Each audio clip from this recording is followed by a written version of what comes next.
Well, finally, after over a year, PMDG have shared some new screenshots of their 737 and some very valuable information. On top of that, we've got many awesome releases to talk about. So in today's video, buckle up, let's get right into this.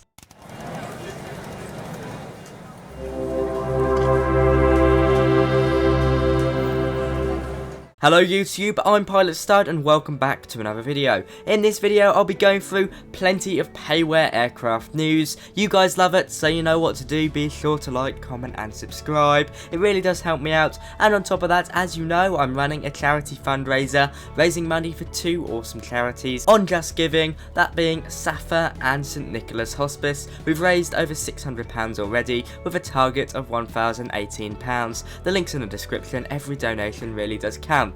Anyway, let's get right into it. So I won't keep you waiting. You probably clicked on this video for one good reason, and rightfully so. PMDG have shared some brand new 737 screenshot previews and some information, and my goodness, does this look awesome. Now the PMDG forum link is in the description. It's where I'm getting all of this information from. So first of all, let's take a look through the screenshots. Here's my favourite one on the screen now. You can see it gets a full body shot of the 737, and doesn't it look awesome? Really good texturing. I can't notice anything that looks out of the ordinary. Of course, it's got that very iconic 737 next generation engines, which are flat on the bottom to give it more engine clearance. Doesn't it look fantastic? Bunch of customizable features as well. We'll get into that in a minute. But just take a minute to marvel at this. My goodness, I'm excited for it. Moving on to a screenshot of the winglet. Doesn't it look awesome? Really well done. Nice reflection there on the wing. Of course, textures still need a bit of work, as you'd expect. It's not going to be 100% complete because, of course, it's not released yet. But it's certainly there. The substance is certainly there. PMDG provide really awesome products, notably for an expensive price. However, I might be saying something in a minute that solves that issue to a certain degree anyway. Next up, we've got a close-up shot of the engine and the front of the fuselage and the cockpit.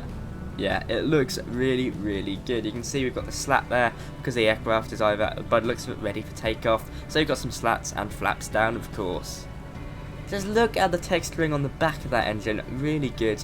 It's got a nice kind of used feel to it, but not brand new off the production line, and not too dirty either. As I said with PMDG, you can expect a high level of customization, so you'll probably be able to decide for yourself how dirty or clean you want the aircraft to look. Here's another shot from the wing from afar. You can see we've got nice heat blur, heat haze behind the engines. It just looks simply awesome. No words here really. So the screenshots are nice, but let's see what we get on the forums. Robert, who has been keeping us up to date with all the PMDG news regarding the 737, says as we start fourth quarter of 2021, they finally feel that the PMDG 737 is beginning to look and feel like a product rather than a science experiment gone awry. They say how difficult it's been with all of the updates, messing up development and getting in the way basically. But the good news is they plan to get it down into the sim, possibly by late 2021 to early 2022. Still sticking by that deadline. Really not long away. Now, of course, you might have noticed on the screenshots that it doesn't look like your 737-800. It's because, frankly, some of them are not. I think all the screenshots in this case are from the 737-700, which Ryanair has one of, which they use for executive travel and hired travel, basically. I believe you'll be getting a few variants, the 737-800 and the 737-700 at the very least. Not too sure about the 737-900.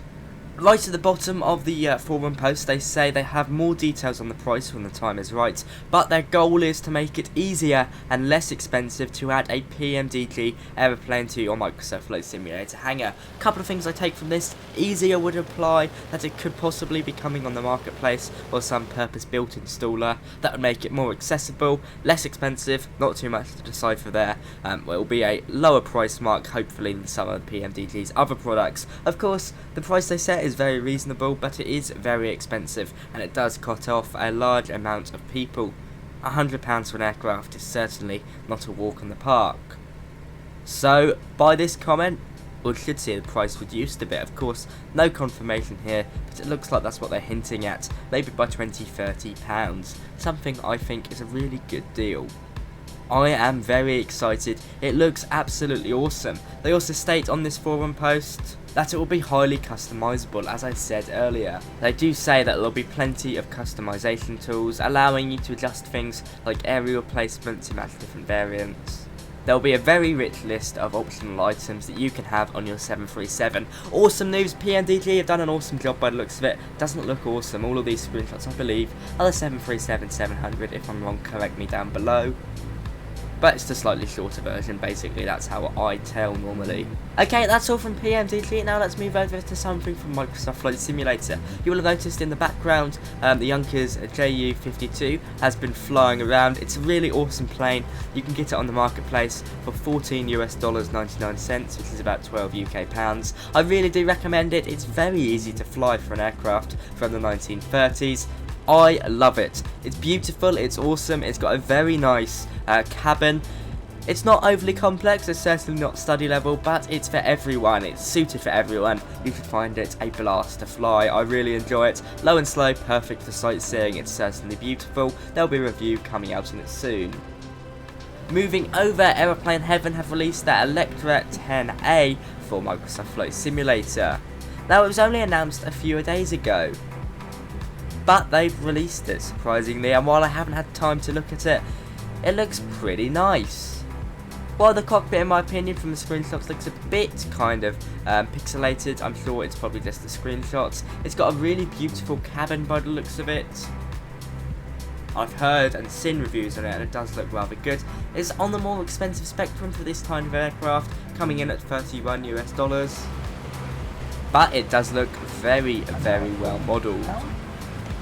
There is a full 11-minute or almost 12-minute video available on YouTube. I've put the link in the description and including some of it in the video now. I guess it comes at the right time. It seems to be getting a lot of aircraft like this.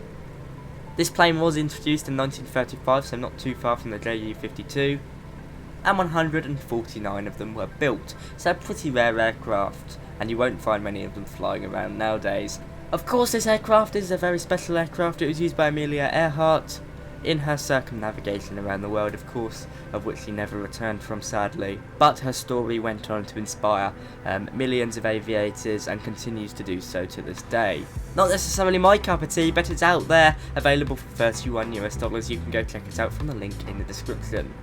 Moving over to another awesome aircraft, kind of the same period, although a few years later, we've got the Fly Iron Simulations with their P-38L Lightning. Now this is a certainly iconic aircraft that first saw action during World War II as basically everything: combat roles, night fighters, escorts, pathfinders, all of that jazz, as well as of course a fighter bomber. I do recommend any product by Fly Iron Simulations. Comes in at 45 Australian dollars, which is what, about 29 UK pounds, I believe, somewhere around there. I'm sure I'll be taking a look at it soon because I'm a great fan of Fly Iron Simulations products, and just look at these screenshots, it does look marvellous.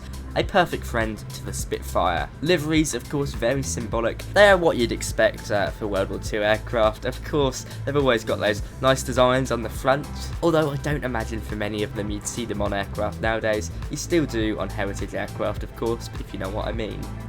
There's also a fly pad that comes with it, which allows you to do stuff like your checklist, TV speeds, and run your autopilot. I haven't tried it out yet, but it does look awesome. Last thing I'll do is share you a screenshot from India Foxteco with their work on the F-35. Of course, a 5th generation fighter jet used by many air forces around the world already, and coming into service for many more. It looks like fire, and I cannot wait to try this out. But from me today, that is all. Thank you so much for watching. I hope you've enjoyed. I'll see you around. Be sure to like, comment and subscribe if you haven't done already. As well as that, thank you so much to my first class channel members. They get a shout out on the screen. Thank you to Captain Matt Russell, Jesse Wiseman, Ethan B. Beck, Owen K and Simon Schmidt. You guys really help me out. On top of that, I'm also running my fundraiser. Any donations would be much appreciated. I'd love you to go read through the story behind it. It really helps the charities out. Anyway, from me today, that is all. I'll see you around. Good day.